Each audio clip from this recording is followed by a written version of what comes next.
Assalamualaikum warahmatullahi wabarakatuh. Alhamdulillahirabbil alamin.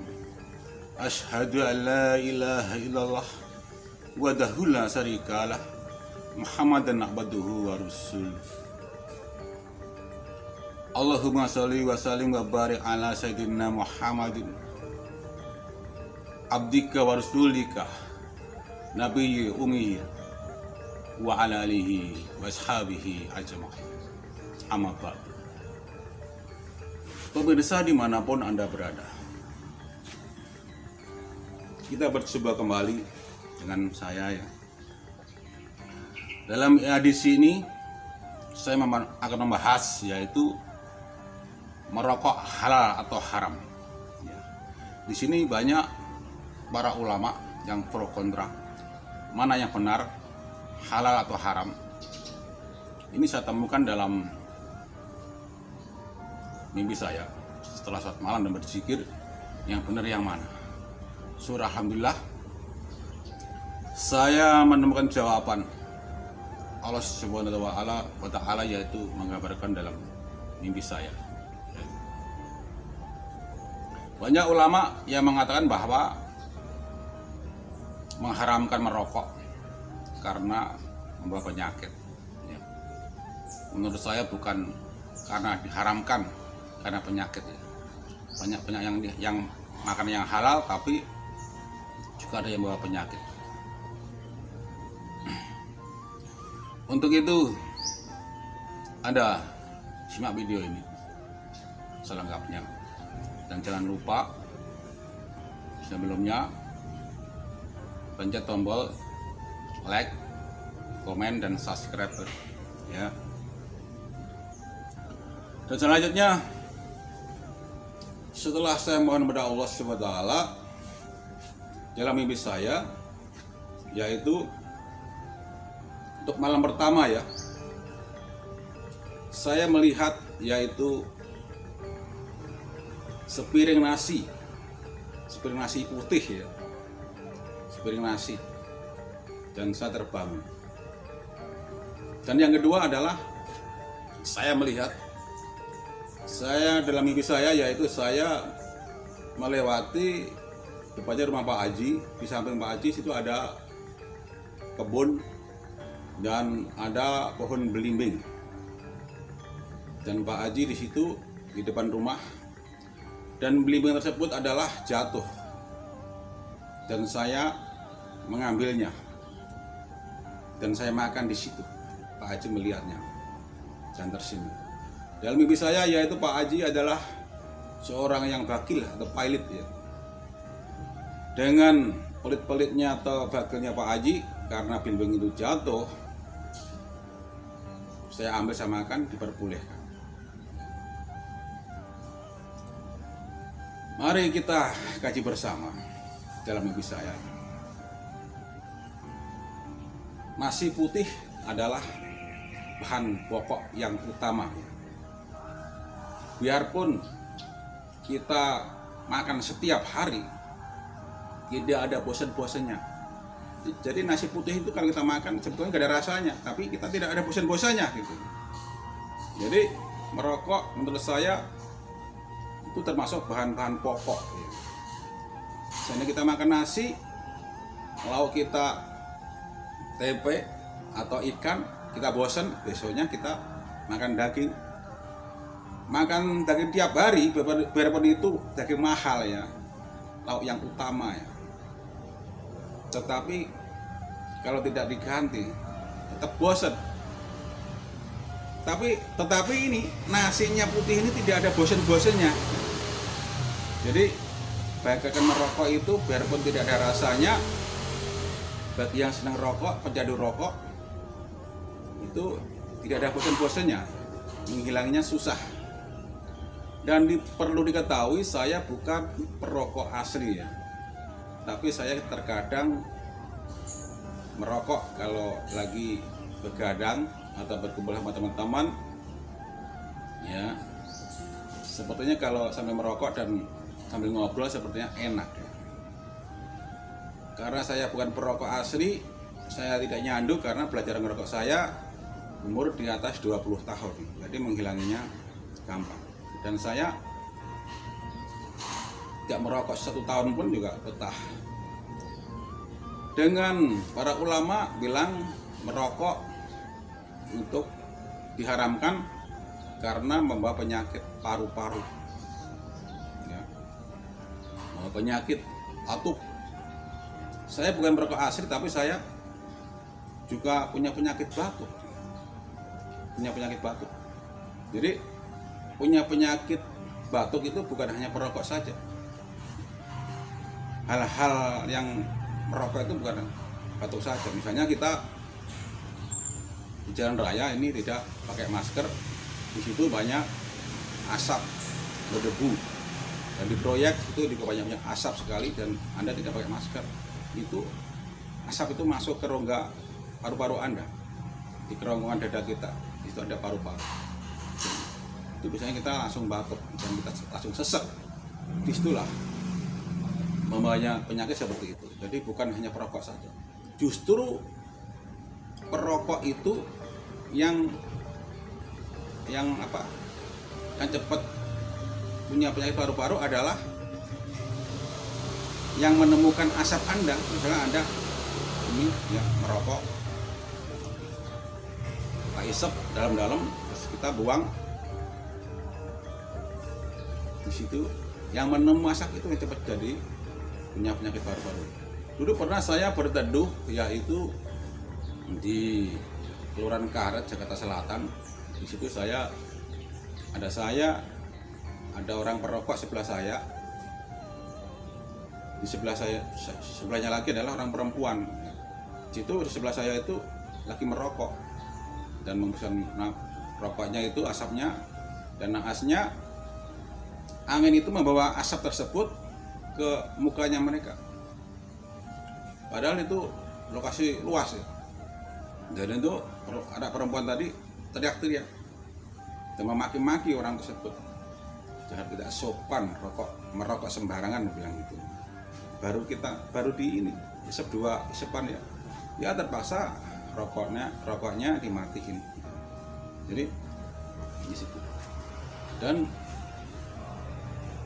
perlu diketahui, untuk mimpi saya, mari kita kaji bersama ya. Yang tadi sudah saya ungkapkan bahwa rokok sebagian merupakan ibaratnya makanan pokok ya. Jadi Anda merokok setiap hari, ngilangnya susah dan Anda tidak bosannya, padahal Anda tidak merasakan kenikmatan rokok tersebut karena Anda sudah kecanduan ya di situ. Jadi umat Islam menurut saya boleh merokok seperti Pak Haji.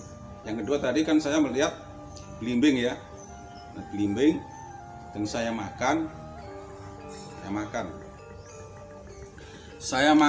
separuh ya. Saya makan separuh nih. Ini belimbing ya.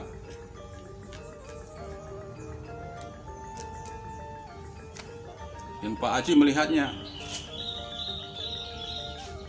Kalau saya makan separuh, setelah saya makan separuh, saya lihat bentuknya seperti bintang persegi 5. Ada nggak bintang persegi 4, 6 atau 7? Aku rasa tidak ada. Apa kaitannya dengan buah belimbing ini? Belimbing ini adalah menurut saya lambangnya atau lafadznya termasuk umat Islam, buah belimbing. Bintang persegi 5 kalau buat buah ya. Kita lihat di kubah masjid atau musola, di situ biasanya tuh ada lafadz bintang persegi 5 dan juga bulan sabit. Bulan sabit adalah tanggal 1, Allah Maha Satu. Itu menurut saya ya. Dan apa kaitannya dengan bintang persegi 5? Bintang persegi 5 adalah rukun Islam, ada 5. 1 syahadat, 2 sholat, 3 zakat, 4 puasa, 5 haji. Jadi bulan sabit adalah 1, Allah Maha Satu. dan di dalamnya bintang kelima biasanya warnanya emas ya, atau seperti belimbing yang sudah matang begini. Di situ kalau di atasnya bulan dikasih lafaz Allah itu malah lebih jelas. Jadi Allah Maha Satu dan syariatnya di dalamnya adalah bintang kelima. Jadi itu mengkaitkan dengan rukun Islam ada 5. Jadi masing-masing lafaz tersebut adanya di atas. Ini umat Islam harus paham dengan belimbing ini ya, mengkaitkan dulu Sunan Wali Songo atau Sunan Kalijaga pernah mengarang lagu Lir Ilir ya. Lir Ilir itu mengkaitkan dengan buah belimbing ini. Lir ilir tanduri wong sumilir ta icu ruyu ta sengguh kemanten anyar cah angon penek blimbing kuwi lunyu peneen nganggo basudot dotiro ya. Dan yang terakhir disengguh bagaikan mantan anyar ya. Mari kita kaji bersama dengan lagu tersebut. Lir ilir itu masih tidur, belum bangun. Terus wong semilir, jadi bangun, suruh bangun. Diibaratkan tak ijo royo-royo, bagaikan tanaman yang segar. Jadi kalau orang yang belum sholat yaitu belum masuk Islam itu sekarang kan mungkin itu saya masih tidur, jadi masih ngiler, kotor ya. Tapi ini lagu ini semacam kayak lagu dolanan tapi ini berkaitan dengan Islam ini. Menurut saya bagaimana manusia di muka bumi ini bisa masuk dengan dan suka lagu ini mengajak manusia untuk masuk agama Allah yaitu agama Islam dengan secara halus sekali. Jadi lagu ini banyak umat Islam yang belum paham. Di sini menurut saya kurang lebihnya ya saya artikan di sini. Jadi mengajak manusia untuk masuk Islam.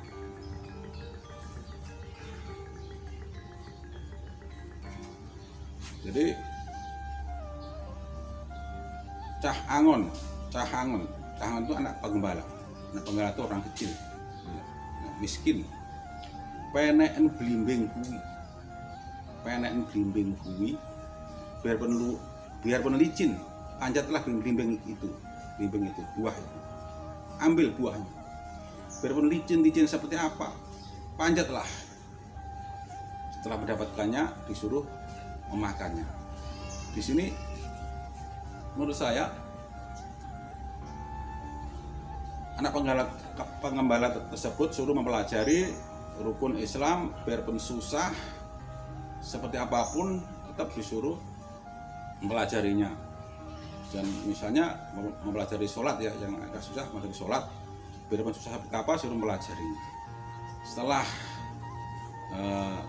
bisa dan suruh memakainya, karena sholat mencegah perbuatan keji dan mungkar. Jadi sebelumnya udah bajunya kotor atau sebelumnya udah bisa melakukan keji dan mungkar udah kotor, dengan adanya sholat, setelah sholat berzikir dan memohon doa Allah minta pengampunan, saya yakin Allah SWT akan mengampuni sebelum datangnya ajal. Mumpung padang dalane, mumpung jembat kalangannya, mumpung terang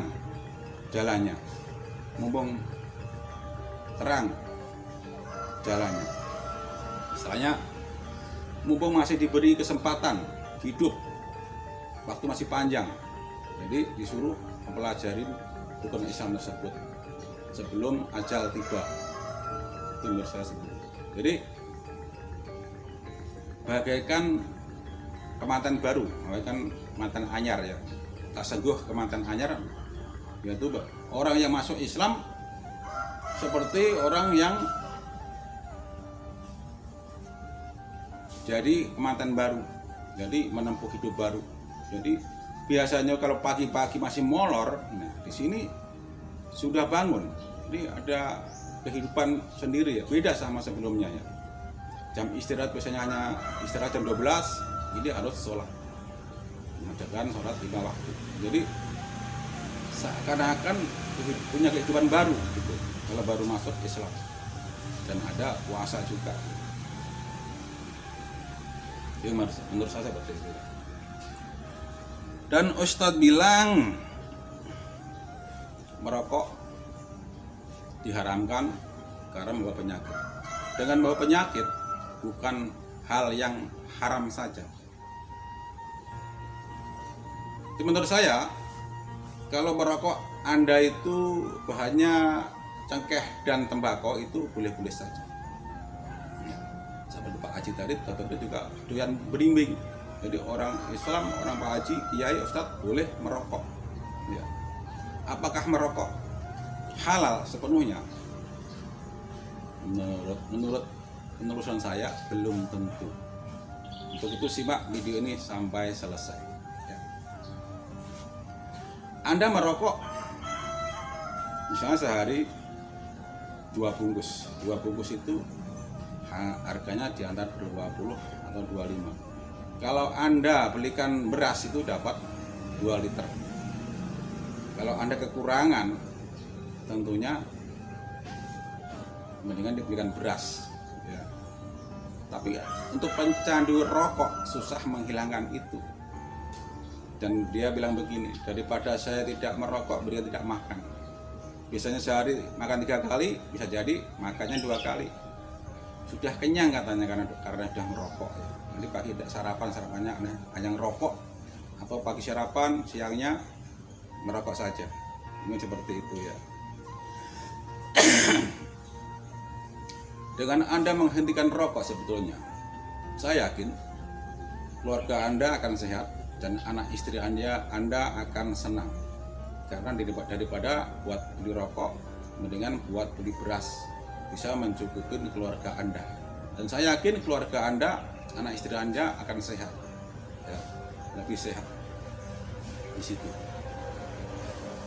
Ada Ustadz mengatakan bahwa merokok adalah makruh. Untuk makruh, menurut saya itu ada 2 macam ya. Makruh itu tidak baik, tidak baiknya itu seperti apa? Tidak baik saja, apa haram? Ada yang haram menurut saya. Jadi haramnya merokok adalah di sini ya. Setelah saya renungin, Anda merokok di tempat umum, di bis, adalah tempat perkumpulan orang banyak, di tempat hajatan, di situ ada anak-anak, ibu-ibu yang sensitif dengan rokok, yang tidak suka dengan asap rokok. Dan ini rokok ini asapnya ini dari mulut soalnya juga. Misalnya ada rokok dari mulut nih. Mulut ini tempat bisa makan siapa. Mandanya kalau yang rokok itu orangnya dikiling itu mandanya tidak pernah sikatan mungkin juga. Ini merokok asapnya ke pernapasan mereka. Dan dia tidak suka dengan rokok. Dia pasti kesal dengan Anda, ya. Dan batuk-batuk. Jadi anak kecil, ada ibu-ibu mau bilangin Anda, menegur Anda, khawatirnya mungkin takut dicuekin. Jadi artinya kesel, sangat kesel. Yang tadi aku ceritakan tadi di jembatan layang karet situ, itu langsung ditegur. Sebaiknya mendingan ditegur ya, dan rokok dibuang. Ya, akhirnya orang itu tidak berdosa. Jadi dosanya itu di situ. Anda merokok di tempat umum, di situ ada orang-orang yang sensitif dengan rokok dan tidak suka dengan rokok. Kadang-kadang ada yang bilang mendingan saya menghirup asap kuburan sampah, biarpun bau, karena asap kuburan sampah itu datangnya bukan dari mulut Anda. Ya mungkin kalau yang merokok itu keluarga Anda mungkin tidak tersinggung ya, karena dari mulut keluarga Anda. Jadi dosanya merokok adalah Anda merokok di tempat umum, dan di situ ada orang yang sensitif rokok, tidak suka dengan Anda merokok. Situ itu makruhnya di situ, makruh tapi haram. Itu setelah saya pelajari itu dalam mimpi saya, yang pertama adalah merokok itu sebetulnya halal. Ya, mimpi saya pertama melihat nasi sepiring, nasi putih, itu berarti rokok sebagian ibaratnya makanan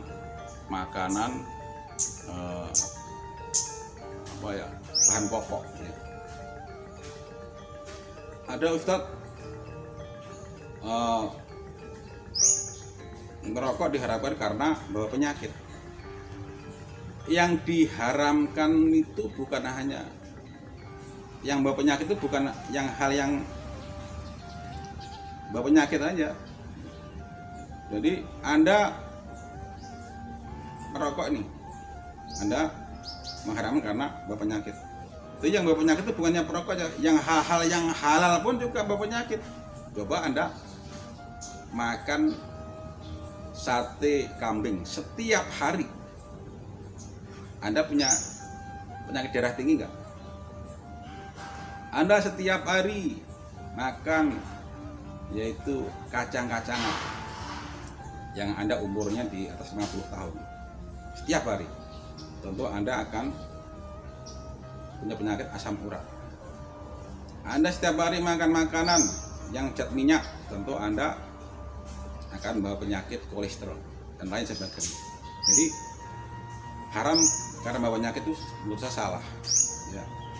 Kalau Anda merokok banyak cengkeh dan tembakau, jelas halal-halal saja, kecuali Anda kasih bimbingan yaitu ganja, itu jelas haram.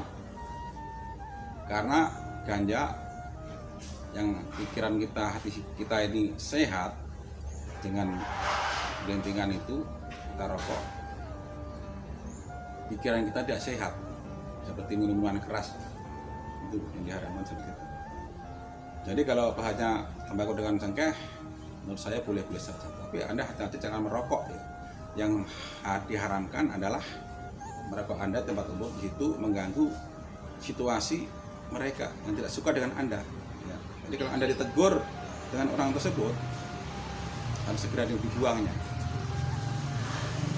Menurut saya seperti itu.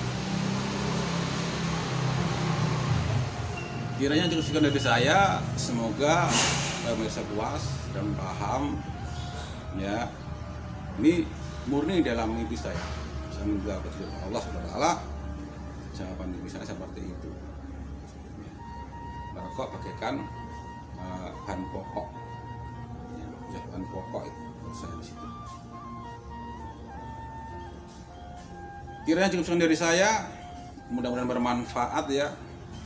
Dan arti ilir kurang lebihnya seperti itu. Apabila ada kesalahan dan kekurangan, saya mohon maaf yang sebesar-besarnya. Akhir kalam kami mengucapkan wabillahi taufiq wal hidayah. Wassalamualaikum warahmatullahi wabarakatuh.